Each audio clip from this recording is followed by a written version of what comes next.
Hamas के बीच जारी भीषण युद्ध को करीब 13 दिन बीत चुके हैं। इस महाविनाशकारी युद्ध ने अब तक करीब 49,000 लोगों को मौत की गहरी नींद में सुला दिया। गाजा में इजराइल ने इतने हमले किए कि वहां मानवीय संकट पैदा हो गया। लोग खाने और पीने के पानी से लेकर बिजली तक के लिए परेशान हैं। हाल ही में गाजा के एक अस्पताल पर हमला हुआ था, जिसमें एक साथ करीब 500 लोगों की मौत हो गई। अस्पताल पर हुए हमले के बाद अब एक चर्च को निशाना बनाया गया है। चर्च में पूजा करने वाली जगह को ही टारगेट बनाते हुए बड़ा हमला किया गया है।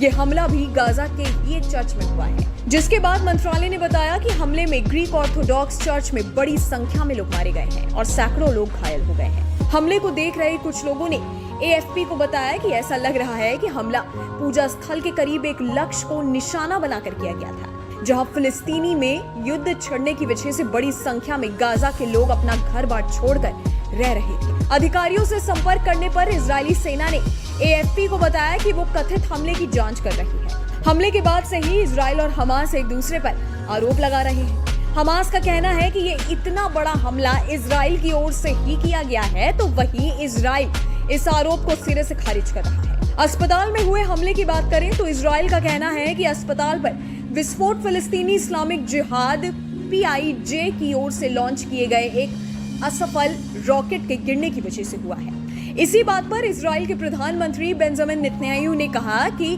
IDF ऑपरेशनल सिस्टम के विश्लेषण से पता चलता है कि गाजा में आतंकवादियों की ओर से रॉकेटों की बौछार की गई थी। ये सभी रॉकेट गाजा में अल अहली अस्पताल के करीब से गुजर रहे थे। हमारे हाथ लगे कई स्रोतों से मिली खुफिया जानकारी से संकेत मिलता है कि गाजा में अस्पताल पर उन्हीं में से एक असफल रॉकेट गिरने के बाद विस्फोट हुआ। अब देखने वाली बात होगी कि इस युद्ध का आगे क्या अंजाम होगा। Bureau report, news nation.